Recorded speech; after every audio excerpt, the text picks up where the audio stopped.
S T ಹೋರಾಟದ ಸಮಿತಿ ಜೊತೆಗೆ ಹಾಲುಮತ ಮಹಾಸಭನು ಕೂಡ ಬಹುದೊಡ್ಡ ಹೋರಾಟದ ಜೊತೆಗೆ ಕೈ ಜೋಡಿಸಿ ಈ ಭಾಗದಲ್ಲಿ ಅತಿ ಹೆಚ್ಚು ಕಾರ್ಯಕ್ರಮ ಯಶಸ್ವಿ ಆಗಲಿಕ್ಕೂ ಕೂಡ ಹಾಲುಮತ ಮಹಾಸಭಾ ಭಾಳ ಮುಖ್ಯವಾಗಿ ಕಾರ್ಯವನ್ನು ಮಾಡಿದೆ. ಅದರ ಜೊತೆಗೆ ಏನು ನಾವು ಫೆಬ್ರವರಿ 7ನೇ ತಾರೀಕು ವರದಿಯನ್ನು ಸರ್ಕಾರ ಕೊಟ್ಟ ನಂತರ ಇವತ್ತು ಸರ್ಕಾರದ ಮುಂದೆ ವರದಿ ಏನಾದರೂ ಬಹುದೊಡ್ಡವಾಗಿ ಪುಸ್ತಕದ ರೂಪದಲ್ಲಿ ನಿರ್ಮಾಣ ಆಗಿ ನಿಂತಿದೆ ಅಂತಂದರೆ ಅದು ಹಾಲುಮತ ಮಹಾಸಭಾದ ಅಧ್ಯಕ್ಷರುಗಳು, ಸರ್ವ ಪದಾಧಿಕಾರಿಗಳು ಮತ್ತು ಕನಕ ಗುರುಪೀಠದ ಸ್ವಾಮಿಗಳಿಗೆ ಸಲ್ಲುವಂಥದ್ದು ಅನ್ನುವಂಥದ್ದು ಕೂಡ ಬಹಳ ಹೆಮ್ಮೆಯಿಂದ ಹೇಳಲಿಕ್ಕೆ ಇಷ್ಟಪಡ್ತೇನೆ. ಹಾಲು ಕೆಟ್ಟರು ಹಾಲುಮತ ಕೆಡೋದಿಲ್ಲ ಎಂಬ ನಾಣ್ಣುಡಿಯಂತೆ ಹಾಲುಮತ ಮಹಾಸಭಾ ಸಂಘಟನೆ ಮೇ 17ಕ್ಕೆ 10 ವರ್ಷಗಳನ್ನ ಪೂರೈಸ್ತಾ ಇದೆ. ದಶಮಾನೋತ್ಸವವನ್ನು ಆಚರಣೆ ಮಾಡಿಕೊಳ್ತಾ ಇದೆ. ಬಂಧುಗಳೇ, ಇದು ಶ್ರೀ ಕನಕ ಟಿವಿ, ನಿಮ್ಮ ಟಿವಿ. ಸಮುದಾಯದ ಜಾಗೃತಿ ಮತ್ತು ಸಂಘಟನೆಗಾಗಿ ಸಮುದಾಯದ ವಿಚಾರಗಳನ್ನು ಪಾರದರ್ಶಕವಾಗಿ ಸಮುದಾಯದ ಮುಂದೆ ಮಂಡಿಸುತ್ತಿರುವಂತಹ ಶ್ರೀ ಕನಕ ಟಿವಿಯ ವಿಶ್ಲೇಷಣೆ ನಿಮ್ಗೆ ಇಷ್ಟ ಆಯಿತು ಅಂತಂದ್ರೆ ಸಬ್ಸ್ಕ್ರೈಬ್ ಮಾಡಲಿಲ್ಲ ಅಂದ್ರೆ ಸಬ್ಸ್ಕ್ರೈಬ್ ಮಾಡ್ಕೊಳ್ಳಿ. ವಿಡಿಯೋಗಳು ಇಷ್ಟ ಆಯಿತು ಅಂದ್ರೆ ನಿಮ್ಮ ಬಂಧುಗಳಿಗೂ ಶೇರ್ ಮಾಡಿ. ಹಾಲುಮತ ಮಹಾಸಭಾ ಶ್ರೀಮದ್ ಜಗದ್ಗುರು ರೇವಣಸಿದ್ದೇಶ್ವರ ಸಿಂಹಾಸನ ಜಗದ್ಗುರು ಶ್ರೀ ಶ್ರೀ ಶ್ರೀ ನಿರಂಜನಾನಂದಪುರಿ ಸ್ವಾಮೀಜಿಗಳವರ ದಿವ್ಯ ಸಾನ್ನಿಧ್ಯದಲ್ಲಿ ಪರಮ ಪೂಜ್ಯ ಈಶ್ವರಾನಂದಪುರಿ ಸ್ವಾಮೀಜಿಗಳ ಅವರ ನೇತೃತ್ವದಲ್ಲಿ ಮೇ 17, 2015ರಂದು ಬೆಂಗಳೂರಿನ ಶಿಕ್ಷಕರ ಸದನದಲ್ಲಿ ಹಾಲುಮತ ಮಹಾಸಭಾ ಅಧಿಕೃತವಾಗಿ ಲೋಕಾರ್ಪಣೆಗೊಂಡಿತು. 10 ವರ್ಷಗಳಲ್ಲಿ ಹಾಲುಮತ ಮಹಾಸಭಾ ಇಡೀ ಕರ್ನಾಟಕ ಮಾತ್ರ ಅಲ್ಲ, ಇಡೀ ಭಾರತ ದೇಶದಲ್ಲಿ ಸಮುದಾಯದ ಧ್ವನಿಯಾಗಿ ಸಿದ್ಧಾಂತಗಳನ್ನು ಎಲ್ಲೂ ಸಹ ಕಾಂಪ್ರಮೈಸ್ ಮಾಡಿಕೊಳ್ಳದೆ, ಯಾವುದೇ ರಾಜಕಾರಣಿಗಳ ಮುಂದೆ ತಲೆ ಬಾಗದೆ, ಅವರಿಗೆ ಜೈಕಾರ ಹಾಕದೆ, ಅವರಿಗೆ ಜೀವ ಉಜುರಡದೆ, ಸೆಲ್ಫಿಗಳನ್ನು ಓಡಿಸ್ಕೊಂಡು ಪ್ರಚಾರ ತೆಗೆದುಕೊಳ್ಳದೆ, ಸಮುದಾಯಕ್ಕಾಗಿ ಸಮುದಾಯದ ಧ್ವನಿಯಾಗಿ ಸಮುದಾಯಕ್ಕಾಗುವಂತಹ ಅನ್ಯಾಯಗಳನ್ನ ಪ್ರಶ್ನಿಸಿ ಅಲ್ಲಿ ಸಮುದಾಯವನ್ನ ಉನ್ನತ ಮಟ್ಟಕ್ಕೆ ಏರಿಸುವಂತ ಚಿಂತನೆಯುಳ್ಳ ಏಕೈಕ ಸಂಘಟನೆ ಯಾವುದಾದ್ರೂ ಇದ್ರೆ ಅದು ಹಾಲುಮತ ಮಹಾಸಭಾ. ಮೇ 17ನೇ ತಾರೀಕು ಹಾಲುಮತ ಮಹಾಸಭಾ ಬೆಂಗಳೂರಿನ ಶಿಕ್ಷಕರ ಸದನದಲ್ಲಿ ಉದ್ಘಾಟನೆ ಆಗುತ್ತೆ. ಅವತ್ತೇ ವೇದಿಕೆಯ ಮೇಲೆ ಒಬ್ರು ಅತಿಥಿಗಳು ಹೇಳ್ತಾರೆ, ಈ ಸಂಘಟನೆ ಉದ್ಘಾಟನೆ ಆಗ್ತಾ ಇದೆ, ಇದು ಎಷ್ಟು ದಿನ ಇರುತ್ತೆ? ಉದ್ಘಾಟನೆ ದಿವಸ ಅತಿಥಿಗಳಾಗಿ ಬಂದಂತವರು ಹೇಳಿದಂತಹ ಮಾತು, ಈ ಸಂಘಟನೆ ಎಷ್ಟು ದಿನ ಇರುತ್ತೆ ನೋಡೋಣ ಅಂತ. 10 ವರ್ಷಗಳ ಕಾಲ ಹಾಲುಮತ ಮಹಾಸಭಾ ಈ ಸಂಘಟನೆಯನ್ನು ಹುಟ್ಟಿದ ದಿನವೇ ಕತ್ತು ಹಿಚುಕುವಂತಹ ಕೆಲಸವೂ ಆಗಿತ್ತು. ಕೋಮಾದಲ್ಲಿತ್ತು. 3-4 ತಿಂಗಳು ಹಾಲುಮತ ಮಹಾಸಭಾ ಕೋಮಾದಲ್ಲಿತ್ತು. ಸಂಘಟನೆಯ ಬಗ್ಗೆ ಗೊತ್ತಿಲ್ಲದೆ, ಸಂಘಟನೆ ಸಮಾಜದ ಬಗ್ಗೆ ನಾಡಿ ಮಿಡಿತವನ್ನ ತಿಳಿಯದೆ ಈ ಹಾಲುಮತ ಮಹಾಸಭಾವನ್ನು ಕೋಮಾದಲ್ಲಿ ಇಡಲಾಗಿತ್ತು. ಅದಾದ ನಂತರ ಆಗಿದ್ದ ಬೆಳವಣಿಗೆ ಆಗಸ್ಟ್ 9ನೇ ತಾರೀಕು ಗೋಕಾಕ್ನ ತಾಲೂಕು ಪಂಚಾಯತಿ ಸಭಾಂಗಣದಲ್ಲಿ ನಡೆದಂತಹ ಸಭೆಯಲ್ಲಿ ರುದ್ರಣ್ಣ ಗುಳ್ಗೊಳಿಯವರು, ರಾಜ್ಯಾಧ್ಯಕ್ಷರಾದ ರುದ್ರಣ್ಣ ಗುಳ್ಗೊಳಿಯವರು, ಬಾಗಲಕೋಟೆಯ ನಮ್ಮ ಮುತ್ತುರಾಜ್ ವೆಂಕಟಾಪುರ ಅವರು, ನಾವೆಲ್ಲ ಸೇರಿ ಹನುಮತ ಮಹಾಸಭಾವನ್ನ ಮತ್ತೊಮ್ಮೆ ನಾವು ಕಟ್ಟಬೇಕು, ಮತ್ತೊಮ್ಮೆ ಅದಕ್ಕೆ ಜೀವ ಕೊಡಬೇಕು ಅಂತ ಹೇಳಿ ಅವತ್ತು ಸ್ವಾತಂತ್ರ್ಯೋತ್ಸವ ರಾಯಣ್ಣೋತ್ಸವ ಅಂತೇಳಿ ಸ್ಟಾರ್ಟ್ ಮಾಡಬೇಕು ಅಂತೇಳಿ ಪ್ರಾರಂಭ ಮಾಡಿದ್ದು. ಅವತ್ತು ಪ್ರಾರಂಭ ಮಾಡಿದ್ದು ರಾಯಣ್ಣನ ಹೆಸರಿನಲ್ಲಿ, ರಾಯಣ್ಣನಿಗೆ ಕಂಕಣ ಕಟ್ಟಿ ಪ್ರಾರಂಭ ಮಾಡಿದ್ದು. ಈ ಕ್ಷಣದವರೆಗೂ ಹಾಲುಮತ ಮಹಾಸಭಾ ಎಲ್ಲೂ ಸಹ ಕಾಂಪ್ರಮೈಸ್ ಆಗದೆ, ಎಲ್ಲೂ ಸಹ ಸಮಾಜದ ಉನ್ನತಿಗೆ ಧಕ್ಕೆಯನ್ನುಂಟು ಮಾಡದಂತಹ, ಸಮಾಜದ ಉನ್ನತಿಯನ್ನೇ ಬಯಸುವಂತಹ ಈ ವಿಚಾರಗಳನ್ನ ಇಟ್ಕೊಂಡು ಕುರುಬ ಸಮುದಾಯದ ಸಮೃದ್ಧಿಗೊಂದು ಸಮೂಹ ಅಂತೇಳಿ ರಾಜ್ಯದ 31 ಜಿಲ್ಲೆಗಳಲ್ಲಿ ಸಮಾನ ಮನಸ್ಕರನ್ನ ಸೇರ್ಕೊಂಡು ಸಮುದಾಯದ ಅಭಿವೃದ್ಧಿಯನ್ನು ಬಯಸುವಂತಹ, ಸಮುದಾಯದ ಉನ್ನತಿಯನ್ನು ಬಯಸುವಂತಹ ಮನಸ್ಸುಗಳನ್ನ ಕ್ರೋಢೀಕರಿಸಿ ತಮ್ಮ ದೈನಂದಿನ ಕೆಲಸ ಕಾರ್ಯಗಳ ನಡುವೆ ಸಮುದಾಯದ ಕೆಲಸವನ್ನು ಮಾಡೋದಕ್ಕೆ ಕಂಕಣಬದ್ಧವಾಗಿ ನಿಂತಿರುವಂತಹ ಒಂದು ತಂಡ ಇವತ್ತು ಕರ್ನಾಟಕದಲ್ಲಿ ಕುರುಬ ಸಮುದಾಯವನ್ನು ಜಾಗೃತಿಗೊಳಿಸೋದಕ್ಕೆ, ಸಂಘಟನೆಗೊಳಿಸೋದಕ್ಕೆ, ಸಮುದಾಯದ ಧ್ವನಿಯಾಗಿ ಕೆಲಸ ಮಾಡ್ತಾ ಇದೆ ಅಂತಂದ್ರೆ ಹೆಮ್ಮೆಯ ವಿಚಾರ. 10 ವರ್ಷಗಳ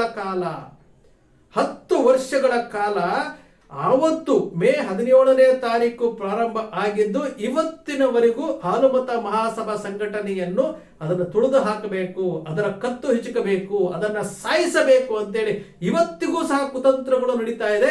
ಆದರೂ ಸಹ ಸಂಗೊಳ್ಳಿ ರಾಯಣ್ಣನಿಗೆ ಕಂಕಣ ಕಟ್ಟಿರೋದ್ರಿಂದ ಸಂಗೊಳ್ಳಿ ರಾಯಣ್ಣ ಇವತ್ತು ಹಾಲುಮತ ಮಹಾಸಭಾದ ರಾಜ್ಯಾಧ್ಯಕ್ಷರಾಗಿರ್ಬೋದು ಎಲ್ಲ ಪದಾಧಿಕಾರಿಗಳಿಗೆ ಆತ್ಮಸ್ಥೈರ್ಯವನ್ನು ತುಂಬಿ ಹೋರಾಟಗಳಲ್ಲಿ ಮುನ್ನುಗ್ಗಿ ನಾ ಹಿಂದೆ ಇರ್ತೀನಿ ಅಂತ ಆತ್ಮಸ್ಥೈರ್ಯ ತುಂಬುವಂತ ಕೆಲಸ ಸಂಗೊಳ್ಳಿ ರಾಯಣ್ಣ ಮಾಡ್ತಾ ಇದ್ದಾರೆ.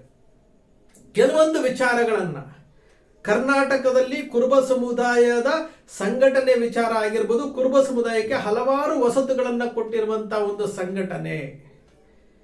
ಇವತ್ತು ನಂದಗಡಕ್ಕೆ ನೀವು ಹೋಗ್ತೀರಿ, ರಾಯಣ್ಣನ ಸಮಾಧಿ ಪುಣ್ಯಕ್ಷೇತ್ರ ನಂದಗಡಕ್ಕೆ ಹೋಗ್ತೀರಿ, ಅಲ್ಲಿ ಪುಣ್ಯಭೂಮಿ ನಂದಗಡ ಅಂತೇಳಿ ಒಂದು ನಿಮಗೆ ಬೋರ್ಡ್ ಕಾಣುತ್ತೆ, ಸರ್ಕಾರವೇ ಹಾಕಿದೆ.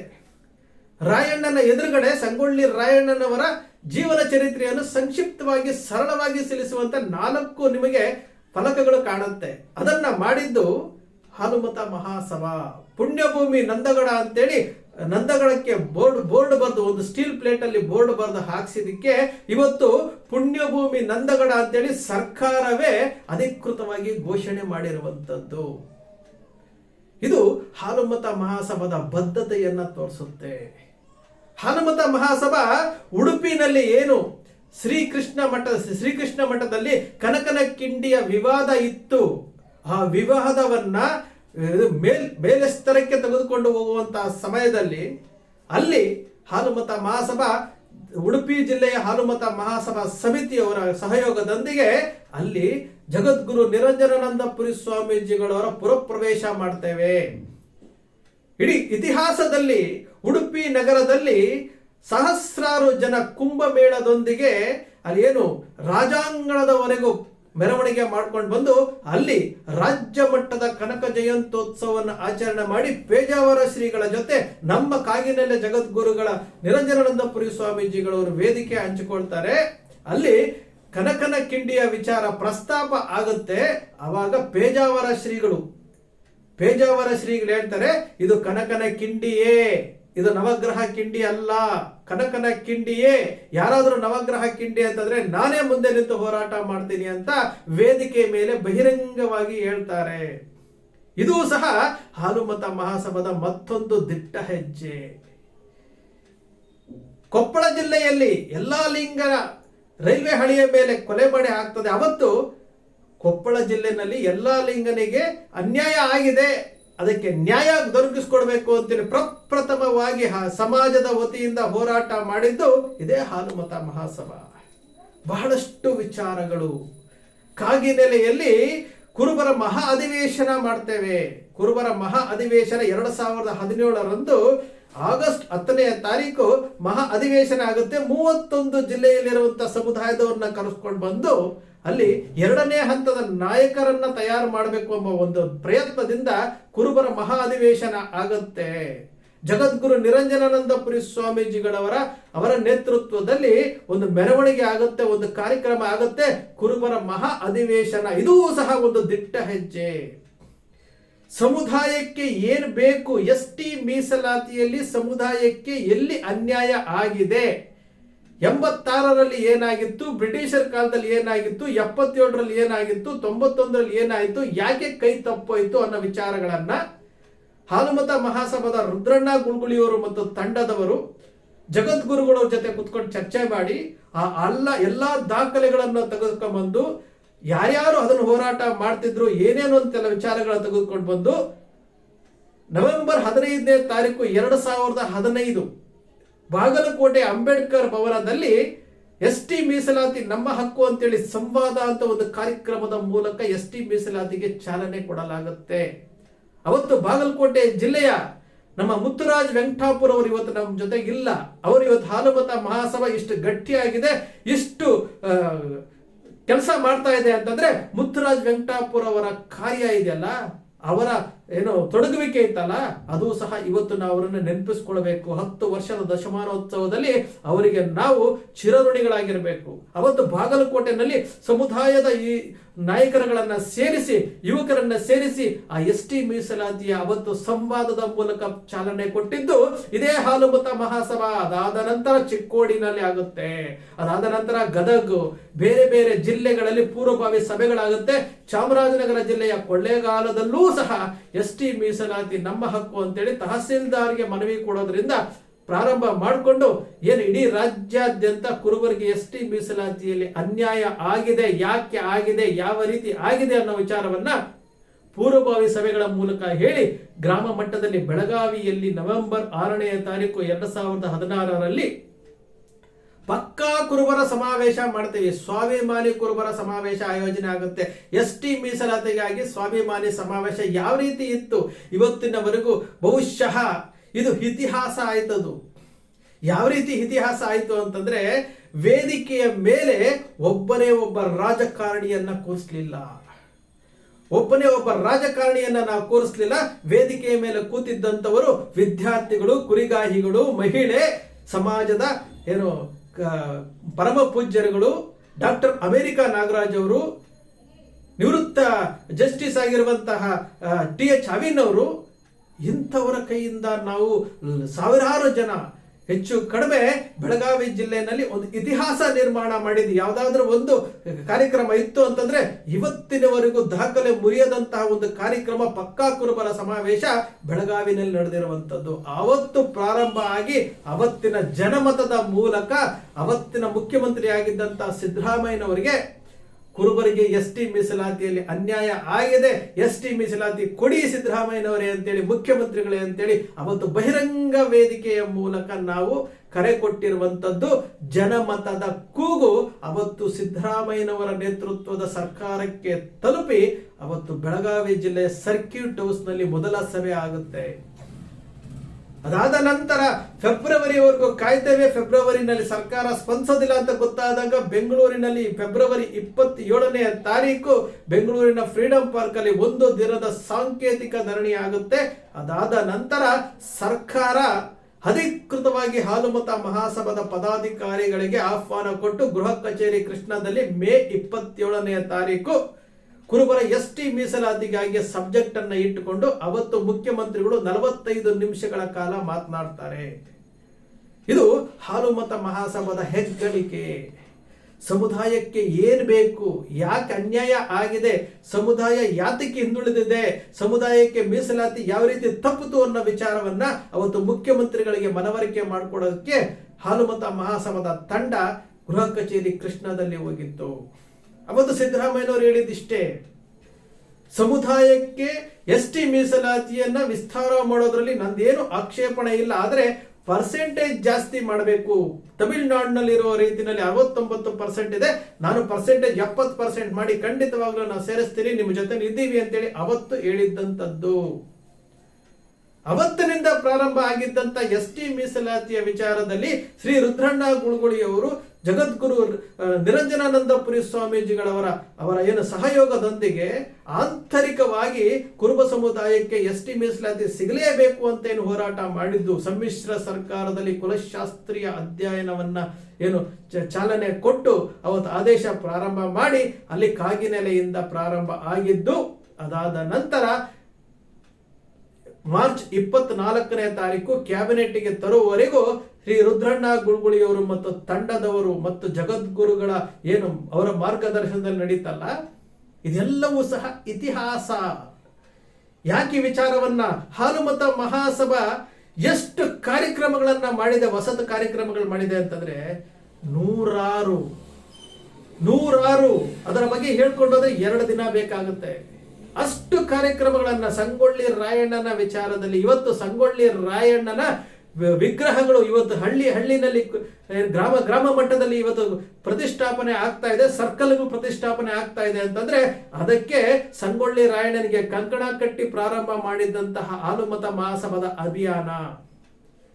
ಇಡೀ ಕರ್ನಾಟಕದಲ್ಲಿ ಬೆಳಗಾವಿ ಜಿಲ್ಲಾಧಿಕಾರಿಗಳ ಕಚೇರಿಯಲ್ಲಿ 1, ನಂದಗಡದಲ್ಲಿ 1, ಸಂಗೊಳ್ಳಿಯಲ್ಲಿ 1, ಬೆಂಗಳೂರಿನಲ್ಲಿ 1, ಅಲ್ಲಲ್ಲಿ ಒಂದೊಂದು ಸಂಗೊಳ್ಳಿ ರಾಯಣ್ಣನ ಮೂರ್ತಿಗಳಿದ್ದಂತವಾಗ ಸಂಗೊಳ್ಳಿ ರಾಯಣ್ಣ ಅಂದ್ರೆ ಗೊತ್ತಿಲ್ಲ. ಹಿಂದೆ ಈಶ್ವರಪ್ಪನವರು ಅದೇ ಹೇಳಿದ್ರು, ಶೋಭಾ ಕರಂದ್ಲಾಜೆ ಅವರು ಅದೇ ಹೇಳಿದ್ರು, ಸಂಗೊಳ್ಳಿ ರಾಯಣ್ಣ ಅಂದ್ರೆ ಗೊತ್ತೇ ಇರಲಿಲ್ಲ ನಮ್ಗೆ ಅಂತ ಹೇಳಿದ್ರು ಅವ್ರು ಮಿನಿಸ್ಟರ್ಗಳಾಗಿದ್ದಾಗ. ಅಷ್ಟು ಕತ್ತಲಲ್ಲಿ ಇಟ್ಟಿದ್ದಂತ ಸಂಗೊಳ್ಳಿ ರಾಯಣ್ಣನವರನ್ನ ಪ್ರಚಾರ ಮಾಡಿ ಅವರಿಗೆ ಸಂಗೊಳ್ಳಿ ರಾಯಣ್ಣನ ಬಗ್ಗೆ ತಿಳಿಸಿ ರಾಜ್ಯಾದ್ಯಂತ ಪ್ರಚಾರ ಮಾಡಿ ಬಿಡದಿನಲ್ಲಿ ವಿಜಯಜಿ ಎಂಬ ಶಿಲ್ಪಿಯ ಕೈನಲ್ಲಿ ಒಂದು ಮೂರ್ತಿಯನ್ನು ಮಾಡಿಸಿ ಸಂಗೊಳ್ಳಿ ರಾಯಣ್ಣ ಹೀಗೆ ಇರಬೇಕು ಅಂತೇಳಿ ಮಾಡಿಸಿ ಮೊದಲನೆಯ ಮೂರ್ತಿ ನಾವು ಏನು ತರೀಕೆರೆ, ಕಡೂರು ಮತ್ತು ಬ್ಯಾಹಟ್ಟಿನಲ್ಲಿ 3 ಮೂರ್ತಿಗಳನ್ನ ಇಡೋದಕ್ಕೆ ಸ್ಥಳೀಯವಾಗಿ ಮಾತನಾಡಿಕೊಂಡು ಅವತ್ತು ಸಂಗೊಳ್ಳಿ ರಾಯಣ್ಣನ 3 ಮೂರ್ತಿಗಳನ್ನ ಪ್ರತಿಷ್ಠಾಪನೆ ಮಾಡಿಸೋದಕ್ಕೆ ಹಾಲುಮತ ಮಹಾಸಭಾ ಅತ್ಯಂತ ಹೆಚ್ಚಿನ ರೀತಿಯಲ್ಲಿ ಕಾಳಜಿಯನ್ನು ವಹಿಸಿತ್ತು. ಇವತ್ತು ಕರ್ನಾಟಕದ ಗ್ರಾಮದಲ್ಲಿ ಸಂಗೊಳ್ಳಿ ರಾಯಣ್ಣನ ಮೂರ್ತಿಗಳು ನಿಲ್ತಾ ಇದ್ದಾವೆ ಅಂತಂದ್ರೆ ಅದು ಸಹ ಹಾಲುಮತ ಮಹಾಸಭಾದ ಹೆಗ್ಗಳಿಕೆಗೆ ಮತ್ತೊಂದು ಗರಿ. ಇದು ನಾವು ಮಾಡಬೇಕಾಗಿರುವಂಥದ್ದು. ಸಂಗೊಳ್ಳಿ ರಾಯಣ್ಣನವರ ಜೀವನ ಚರಿತ್ರೆ ಯಾವುದೇ ಪಠ್ಯ ಪುಸ್ತಕದಲ್ಲಿ ಇರಲಿಲ್ಲ. ಆ ಪಠ್ಯ ಪುಸ್ತಕದಲ್ಲಿ ಇಲ್ಲದೆ ಇರುವಂತದ್ದು ಬರಗೂರು ರಾಮಚಂದ್ರಪ್ಪನವರು ಏನು ಪಠ್ಯ ಪುಸ್ತಕದ ಪರಿಷ್ಕರಣ ಅಧ್ಯಕ್ಷರಾದಾಗ ಬರಗೂರು ರಾಮಚಂದ್ರಪ್ಪನವರು ರಿಕ್ವೆಸ್ಟ್ ಮಾಡಿಕೊಂಡು ಅವರ ನಂಬರ್ ಹಾಕಿ ರಾಜ್ಯಾದ್ಯಂತ ಅವರಿಗೆ ಫೋನ್ ಮಾಡಿಸಿ ಅದರ ಪ್ರತಿಫಲವೇ ಸಂಗೊಳ್ಳಿ ರಾಯಣ್ಣನವರ ಜೀವನ ಚರಿತ್ರೆ ಕನ್ನಡ ಪಠ್ಯ ಪುಸ್ತಕದಲ್ಲಿ ಬಂದಿದ್ದು. ಇದೂ ಸಹ ಹಾಲುಮತ ಮಹಾಸಭಾದ ಹೆಗ್ಗಳಿಕೆ. ಹಾಲುಮತ ಮಹಾಸಭಾದ ರೈಲ್ವೆ ಸ್ಟೇಷನ್ಗೆ ಏನ್ ಹೆಸರಿಡಬೇಕು ಅಂತೇಳಿ ನಮ್ಮ ಸಂಗೊಳ್ಳಿ ಕೃಷ್ಣಮೂರ್ತಿ ಅವರು ಏನು ಹೋರಾಟ ಮಾಡ್ತಿದ್ರು, BBMP ನಲ್ಲಿ ಏನು ರೆಸೊಲ್ಯೂಷನ್ ಪಾಸ್ ಮಾಡಿದ್ರು, ಅದರ ಕೈ ಜೋಡಿಸಿ ಹಾಲುಮತ ಮಹಾಸಭಾನು ಸಹ ಕೈ ಜೋಡಿಸಿ ಸಂಗೊಳ್ಳಿ ಕೃಷ್ಣಮೂರ್ತಿ ಅವರಿಗೆ ಬೆಂಬಲವಾಗಿ ನಿಂತು ಅವರ ಧ್ವನಿಗೆ ನಾವು ಧ್ವನಿಯಾಗಿ ಇವತ್ತು ಸಂಗೊಳ್ಳಿ ರಾಯಣ್ಣನವರ ರೈಲ್ವೆ ಸ್ಟೇಷನ್ ಹೆಸರು ಬಂದಿದೆ ಅಂತಂದ್ರೆ ಅದಕ್ಕೆ ಮೂಲ ಕಾರಣ ಸಂಗೊಳ್ಳಿ ಕೃಷ್ಣಮೂರ್ತಿ ಅವರು. ಅವರ ಜೊತೆ ನಾವು ಹಾಲುಮತ ಮಹಾಸಭಾದವರು ಇದ್ದೀವಿ ಅಂತೇಳಿ ಹಾಲುಮತ ಮಹಾಸಭಾ ಸಂಘಟನೆ ಇವತ್ತು ಹೆಮ್ಮೆ ಪಡ್ತಾ ಇದೆ. ಮಾರ್ಕೆಟಿಂಗ್ ಮಾಡ್ಕೊಳ್ಬೇಕು. ಮಾರ್ಕೆಟಿಂಗ್ ಮಾಡ್ಕೊಳ್ದ ಹೋದ್ರೆ ನಮ್ಮ ಸಮುದಾಯದಲ್ಲಿ 200 ವರ್ಷಗಳ ಕಾಲ ಸಂಗೊಳ್ಳಿ ರಾಯಣ್ಣನನ್ನ ಕತ್ತಲಲ್ಲಿ ಇಟ್ಟಿದ್ರಲ್ಲ ಆ ರೀತಿ ಕತ್ತಲಲ್ಲಿ ಇಟ್ಟು ಬರ್ತಾರೆ. ನಾವು ದನಿ ಎತ್ತಬೇಕು. ದನಿ ಎತ್ತದ ಹೋದ್ರೆ ಏನಾಗುತ್ತೆ ಅಂದ್ರೆ ST ಮೀಸಲಾತಿಯಲ್ಲಿ ಕುರುಬರು ಇದ್ರೂ ಸಹ ಅದನ್ನು ವಿಸ್ತಾರ ಮಾಡ್ಕೊಳಕ್ಕಾಗದೆ ಕತ್ತಲಲ್ಲಿ ಇಡೋ ರೀತಿಯಲ್ಲಿ ಆಗೋಗ್ಬಿಡುತ್ತೆ. ಇದು ಹಾಲುಮತ ಮಹಾಸಭಾ ಇವತ್ತು ಏನೇನು ಕೆಲಸಗಳ ಮಾಡ್ತಾ ಇದೆ. ಅಹಲ್ಯಾಬಾಯಿ ಹೋಳ್ಕರ್ ಇಡೀ ಜಗತ್ತಿಗೆ 31ನೇ ತಾರೀಕು ಆ ಮಾತೆಯ ಏನು ಜನ್ಮೋತ್ಸವ ಇದೆ. ಆ ಮಾತೆಯ ಪರಿಚಯ ಮಾಡ್ಕೊಳ್ಳೋರು ಇರಲಿಲ್ಲ. ಹಾಲುಮತ ಮಹಾಸಭಾ ಏನು ಧಾರವಾಡ ಜಿಲ್ಲೆ ನವಲಗುಂದ ತಾಲೂಕಿನಲ್ಲಿ ನವಲಗುಂದ ಪಟ್ಟಣದಲ್ಲಿ ಹಾಲುಮತ ಮಹಾಸಭಾದ ರಾಜ್ಯ ಸಂಘಟನಾ ಕಾರ್ಯದರ್ಶಿಯಾಗಿದ್ದಂಥ ಪ್ರೇಮಾ ನಾಯ್ಕರ್ ಅವರ ನೇತೃತ್ವದಲ್ಲಿ ನವಲಗುಂದದಲ್ಲಿ 108 ಮಹಿಳೆಯರಿಂದ 2 ಏನು ಅಶ್ವರೋಹಿ ಮಹಿಳೆಯರಿಂದ ಒಂದು ಮೆರವಣಿಗೆ ಮಾಡಿ ಅಹಲ್ಯಾಬಾಯಿ ಹೋಳ್ಕರ್ ಜಯಂತ್ಯೋತ್ಸವವನ್ನು ನವಲಗುಂದದಲ್ಲಿ ಮಾಡಿದ್ದು ಒಂದು ಇತಿಹಾಸ. ಇವತ್ತು ವಿಜಯಪುರ ಜಿಲ್ಲೆಯಲ್ಲಿ ಅಹಲ್ಯಾಬಾಯಿ ಹೋಳ್ಕರ್ ಪ್ರತಿಮೆ ಪ್ರತಿಷ್ಠಾಪನೆ ಆಗಿದೆ. ಇಡೀ ಕರ್ನಾಟಕದಲ್ಲಿ ಏಕೈಕ ಮೊದಲನೆಯ ಮೂರ್ತಿ ಪ್ರತಿಷ್ಠಾಪನೆ ಆಗಿದೆ ಅಂತಂದ್ರೆ ಅಹಲ್ಯಾಬಾಯಿ ಹೋಳ್ಕರ್ ಅವರ ಪ್ರತಿಷ್ಠಾಪನೆಗೆ ಹಾಲುಮತ ಮಹಾಸಭಾದ ಪದಾಧಿಕಾರಿಗಳ ಪಾತ್ರ ಬಹಳಷ್ಟು ದೊಡ್ಡದಿದೆ. ಬಸನಗೌಡ ಪಾಟೀಲ್ ಯತ್ನಾಳ್ ಅವರ ಸಹಕಾರವನ್ನು ನಾವು ಯಾವತ್ತೂ ಮರೆಯಕ್ಕಾಗೋದಿಲ್ಲ. ಇದು ಕೆಲಸ. ಹಾಲುಮತ ಮಹಾಸಭಾ ಸಾಕಷ್ಟು ಕೆಲಸ ಮಾಡಿದೆ. ST ಮೀಸಲಾತಿಯ ವಿಚಾರದಲ್ಲಿ ಬೆನ್ನು ಹತ್ತಿದ ಬೇತಾಳದಂತೆ ಏನು ರುದ್ರಣ್ಣ ಗುಳುಗುಳಿಯವರು ಮತ್ತು ತಂಡದವರು ಏನ್ ಬೆನ್ನು ಹತ್ತಿದ್ದನ್ನ ನೋಡಿ ಇಡೀ ಸರ್ಕಾರವೇ ಇವರಿಂದ ಬಿಡಿಸ್ಕೊಳಕ್ ಆಗೋದಿಲ್ಲ ಅಂತೇಳಿ ಸರ್ಕಾರ ಬೆನ್ನು ಹತ್ತಿದ್ದನ್ನ ಮಾಡಿಕೊಂಡು ಅವತ್ತು ಮಾರ್ಚ್ 24ನೇ ತಾರೀಕು ಅಲ್ಲಿ ಕ್ಯಾಬಿನೆಟ್ ತಗೊಂಡ್ಬರ್ತಾರೆ. ಆ ಕ್ಯಾಬಿನೆಟ್ ಅಲ್ಲಿ ಅದನ್ನ ಮಂಡನೆ ಆಗಬಾರದು ಅಂತಿದ್ರು ಸಹ ಕುಮಾರ ಕೃಪದಲ್ಲಿ ಕುತ್ಕೊಂಡು ಅದಕ್ಕೆ ಆಗಲೇಬೇಕು ಅಂತೇಳಿ ಒತ್ತಾಯ ಮಾಡಿದ್ದು ರುದ್ರಣ್ಣ ಗುಳುಗುಳಿಯವರು ಮತ್ತು ತಂಡದವರು. ಜುಲೈ 20ನೇ ತಾರೀಕು ಕರ್ನಾಟಕ ಸರ್ಕಾರದಿಂದ ಕೇಂದ್ರ ಸರ್ಕಾರಕ್ಕೆ ಹೋಗ್ಬೇಕು ಅಂತಂದ್ರೆ ಸರ್ಕಾರಗಳ ಮೇಲೆ ಒತ್ತಡ ಹಾಕಿ ಬೆನ್ನತ್ತಿ ರಾಜ್ಯ ಸರ್ಕಾರದಿಂದ ಕೇಂದ್ರ ಸರ್ಕಾರಕ್ಕೆ ಕಳಿಸುವಂತದ್ದು. ಕೇಂದ್ರ ಸರ್ಕಾರದಲ್ಲಿ ಕುತ್ಕೊಂಡು 4 ಸಭೆಗಳನ್ನ ಮಾಡಿ ಅಲ್ಲಿನ ಕೇಂದ್ರ ಸಚಿವರ ಹತ್ರ ಸಲಹೆ ಮಾಡಿಕೊಂಡು ಇವತ್ತು ಅದನ್ನ ಏನು ರಾಜ್ಯ ಸರ್ಕಾರದಿಂದ ಮತ್ತೊಮ್ಮೆ ಕೇಂದ್ರ ಸರ್ಕಾರಕ್ಕೆ ಹೋಗುವಂತಹ ಪ್ರಕ್ರಿಯೆಯಲ್ಲಿ ಬಂದಿದೆ ಅಂತಂದ್ರೆ ಅದಕ್ಕೆ ಮುಖ್ಯವಾಗಿ ರುದ್ರಣ್ಣ ಗುಳುಗುಳಿಯವರು ಹಾಲುಮತ ಮಹಾಸಭಾದ ರಾಜ್ಯಾಧ್ಯಕ್ಷರ ಅವರ ಪರಿಶ್ರಮ ಏನಿದೆಯಲ್ಲ ಇದು ಹಾಲುಮತ ಮಹಾಸಭಾದ ಎಲ್ಲಾ ತಂಡದವರಿಗೂ ಸಲ್ಲುತ್ತೆ. ದಶಮಾನೋತ್ಸವವನ್ನ ಆಚರಣೆ ಮಾಡ್ಕೊಳ್ತಾ ಇದೆ. ದಶಮಾನೋತ್ಸವ ಅಂತಂದ್ರೆ ಏನು? ಸಾರ್ಥಕತೆಯ ಸಿಂಹಾವಲೋಕನ ಇದು. 10 ವರ್ಷಗಳ ಕಾಲ ಸಮಾಜಕ್ಕೆ ದಾರಿ ತಪ್ಪಿಸದೆ, ಸಮಾಜದ ಹಣವನ್ನು ದುರುಪಯೋಗ ಮಾಡಿಕೊಳ್ಳದೆ, ಸಮಾಜಕ್ಕೆ ಏನು ಸಂದೇಶ ಕೊಡಬೇಕು ಅದನ್ನ ಕೊಟ್ಟು ಸಮಾಜದ ಜೊತೆ ನಾವಿದ್ದೀವಿ ಅಂತ ಹೇಳಿ ಪ್ರಜ್ಞಾವಂತರ ಒಂದು ತಂಡ ಕಟ್ಕೊಂಡು ಪ್ರತಿ ಜಿಲ್ಲೆ, ಬೀದರ್ ಜಿಲ್ಲೆಯಿಂದ ಚಾಮರಾಜನಗರದ ಜಿಲ್ಲೆಯವರೆಗೂ ಈ ಸಮುದಾಯಕ್ಕೆ ಧ್ವನಿಯಾಗಿ ಹಾಲುಮತ ಮಹಾಸಭಾ ಇವತ್ತು ಕಾರ್ಯನಿರ್ವಹಿಸಿ ಯಶಸ್ವಿಯಾಗಿ, ಅದು 10 ವರ್ಷಗಳ ಕೂಸು ಆಗಿದ್ರು ಸಹ, ಅದರ ಕುತ್ತಿಗೆಯನ್ನು ಇಚುಕುತ್ತಾ ಇದ್ರು ಸಹ ಯಾವುದನ್ನು ಲೆಕ್ಕಿಸದೆ ಸಂಗೊಳ್ಳಿ ರಾಯಣ್ಣನವರ ಏನು ಆ ಧೈರ್ಯ, ಆ ಶೌರ್ಯವನ್ನ ಮನಸ್ಸಿನಲ್ಲಿ ನೆನೆಸ್ಕೊಂಡು ಅವರ ಏನು ಆಶೀರ್ವಾದದಿಂದ ಇವತ್ತು ಹಾಲುಮತ ಮಹಾಸಭಾ ದಶಮಾನೋತ್ಸವವನ್ನು ಆಚರಣೆ ಮಾಡ್ತಾ ಇದೆ ಅಂತಂದ್ರೆ ನಿಜಕ್ಕೂ ಕುರುಬ ಸಮುದಾಯ ಹೆಮ್ಮೆ ಪಡುವಂಥದ್ದು. ಅವತ್ತು ವೇದಿಕೆಯ ಮೇಲೆ ಈ ಸಂಘಟನೆ ಎಷ್ಟು ದಿನ ಇರುತ್ತೆ ಅಂತ ಕೇಳಿದಂಥವರಿಗೆ ಇವತ್ತು ದಶಮಾನೋತ್ಸವ ಏನು ಆಚರಣೆ ಮಾಡ್ಕೊಳ್ತಾ ಇದೆ. ಮೇ 17, 2015 ಮೇ 17ನೇ ತಾರೀಕು ಮಧ್ಯಾಹ್ನ 12 ಗಂಟೆಗೆ ಏನು ಉದ್ಘಾಟನೆ ಆಯಿತು. ನಾಳೆ, ಇವತ್ತು ಅಂದ್ರೆ ಈ ವಿಡಿಯೋ ಪ್ರಸಾರ ಆಗೋದು ನಾಳೆ ಮೇ 17ನೇ ತಾರೀಕು 10 ವರ್ಷಗಳನ್ನ ಪೂರೈಸಿರುವಂತಹ ಹಾಲುಮತ ಮಹಾಸಭಾ ಹಲವರಿಗೆ ಉತ್ತರ ಕೊಟ್ಟಿದೆ.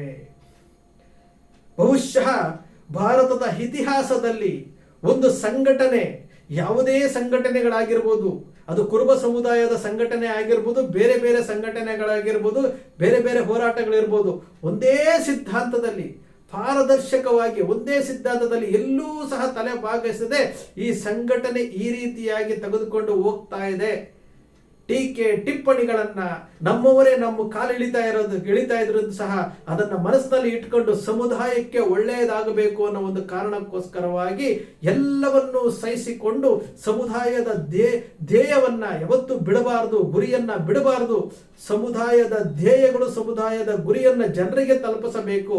ಹಾಲುಮತ ಮಹಾಸಭಾ ಯಾವತ್ತಿಗೂ ಸಿದ್ಧಾಂತದೊಂದಿಗೆ ಸಿದ್ಧಾಂತವನ್ನು ಬಿಡೋದಿಲ್ಲ, ರಾಜಿ ಆಗೋದಿಲ್ಲ ಅಂತೇಳಿ ಒಂದು ಸ್ಪಷ್ಟ ಸಂದೇಶ ಕೊಟ್ಟು ದಶಮಾನೋತ್ಸವವನ್ನು ಆಚರಣೆ ಮಾಡಿಕೊಡ್ತಾ ಇದೆ ಹಾಲುಮತ ಮಹಾಸಭಾ. ಇದು ಪ್ರತಿಯೊಬ್ಬ ಕುರುಬನ ಹೆಮ್ಮೆ ಹಾಲುಮತ ಮಹಾಸಭಾ. ಖುಷಿ ಆಗುತ್ತೆ ದಶಮಾನೋತ್ಸವವನ್ನು ಆಚರಣೆ ಮಾಡ್ಕೊಳ್ತಾ ಇದೆ ಅಂತಂದ್ರೆ ಖುಷಿ ಆಗುತ್ತೆ. ಹಾಲುಮತ ಮಹಾಸಭಾದ ಬಗ್ಗೆ ಎಪಿಸೋಡ್ಗಳನ್ನ 10 ರಿಂದ 20 ಎಪಿಸೋಡ್ಗಳು ಮಾಡಿದ್ರು ಸಾಲಲ್ಲ. ಮುಂದಿನ ದಿನಗಳಲ್ಲಿ ಕನಕ ಟಿವಿ ಅದನ್ನೂ ಸಹ ಮಾಡುತ್ತೆ, ಎಪಿಸೋಡ್ಗಳನ್ನ ಮಾಡುತ್ತೆ. ನಾಳೆ ಮೇ 17ನೇ ತಾರೀಕು ದಶಮಾನೋತ್ಸವವನ್ನು ಆಚರಣೆ ಮಾಡಿಕೊಳ್ತಾ ಇರುವಂತಹ ಹಾಲುಮತ ಮಹಾಸಭಾದ ರಾಜ್ಯಾಧ್ಯಕ್ಷರಾದಂತಹ ರುದ್ರಣ್ಣ ಗುಳುಗುಳಿಯವರಿಗೂ ಮತ್ತು ಎಲ್ಲ ತಂಡದ ಪದಾಧಿಕಾರಿಗಳಿಗೂ ಬೀದರ್ನಿಂದ ಚಾಮರಾಜನಗರದವರೆಗೂ ಇರುವಂತಹ ಎಲ್ಲ ಹಾಲುಮತ ಮಹಾಸಭಾದ ಪದಾಧಿಕಾರಿಗಳಿಗೂ ಸದಸ್ಯರಿಗಳಿಗೂ ಹೃತ್ಪೂರ್ವಕವಾಗಿ ಶ್ರೀ ಕನಕ ಟಿವಿ ಮತ್ತು ಕುರುಬರ ಬಾಂಧವ್ಯದಿಂದ ಅಭಿನಂದನೆಗಳನ್ನು ಸಲ್ಲಿಸ್ತಾ ಇದೆ. ಸಮುದಾಯದ ಧ್ವನಿಯಾಗಿ ಇವತ್ತು ಏನು ಸಮುದಾಯಕ್ಕೆ ಒಂದು ಇತಿಹಾಸವನ್ನ ನಿರ್ಮಾಣ ಮಾಡಿಕೊಟ್ಟಿದ್ದೀರಿ, ನಿಮಗೆ ಶ್ರೀ ಕನಕ ಟಿವಿ ಮತ್ತೊಮ್ಮೆ ನಿಮಗೆ ತಲೆಬಾಗಿಸಿ ನಿಮ್ಮ ಯಶಸ್ಸಿನ ಜೊತೆ ನಾವು ಇರ್ತೇವೆ. ಟೀಕೆ ಟಿಪ್ಪಣಿಗಳಿಗೆ ತಲೆ ಕೊಡದೆ 10 ವರ್ಷಗಳ ಕಾಲ ಈ ಸಮುದಾಯದ ಧ್ವನಿಯಾಗಿ ನೀವು ಮುನ್ನಡೆಸ್ತಾ ಬರ್ತಾ ಇದ್ದೀರಿ. ಅದರ ಸಾರ್ಥಕತೆ ನಿಮಗೆ ಇವತ್ತು ಇದೆ. ಇಡೀ ಸಮುದಾಯ ಇವತ್ತು ಹಾಲುಮತ ಮಹಾಸಭಾ ಅಂತಂದ್ರೆ ಒಂದು ಸ್ವಚ್ಛವಾದಂತಹ ಹಾಲು ಹಾಲುಮತ ಕೆಡೋದಿಲ್ಲ ಅಂತಾರಲ್ಲ, ಆ ರೀತಿ ಹಾಲುಮತ ಮಹಾಸಭಾ ಯಾವತ್ತು ಕೆಟ್ಟಿಲ್ಲ, ಕೆಡೋದು ಇಲ್ಲ. ಆ ಹಾಲುಮತ ಮಹಾಸಭಾವನ್ನ ರಾಯಣ್ಣನ ಶಕ್ತಿ ಇರೋವರೆಗೂ ಯಾರು ಏನು ಮಾಡ್ಲಿಕ್ಕೆ ಆಗೋದಿಲ್ಲ ಅಂತ ಹೇಳುತ್ತಾ ಹಾಲುಮತ ಮಹಾಸಭಾ ಇನ್ನು 25ನೇ ವರ್ಷದ ರಜತ ಮಹೋತ್ಸವವನ್ನು ಆಚರಿಸಲಿ ಅಂತೇಳಿ ಹಾರೈಸುತ್ತಾ ಶ್ರೀ ಕನಕ ಟಿವಿ ಯಾವತ್ತಿಗೂ ಸೃಷ್ಟಿ ಮಾಡೋದಿಲ್ಲ, ಕಲ್ಪನೆ ಮಾಡೋದಿಲ್ಲ, ವಾಸ್ತವದ ವಿಚಾರನ ವಿಶ್ಲೇಷಣೆ ಮಾಡುತ್ತೆ. ಶ್ರೀ ಕನಕ ಟಿವಿಯ ವಿಶ್ಲೇಷಣೆ ನಿಮ್ಗೆ ಇಷ್ಟ ಆಯ್ತು ಅಂದ್ರೆ ಸಬ್ಸ್ಕ್ರೈಬ್ ಆಗಲಿಲ್ಲ ಅಂದ್ರೆ ಸಬ್ಸ್ಕ್ರೈಬ್ ಮಾಡ್ಕೊಳ್ಳಿ, ಪಕ್ಕದಲ್ಲಿ ಕಾಣುವಂತ ಬೆಲ್ ಐಕಾನ್ ಪ್ರೆಸ್ ಮಾಡಿ, ಶೇರ್ ಮಾಡಿ, ಪ್ರೋತ್ಸಾಹ ನೀಡಿ.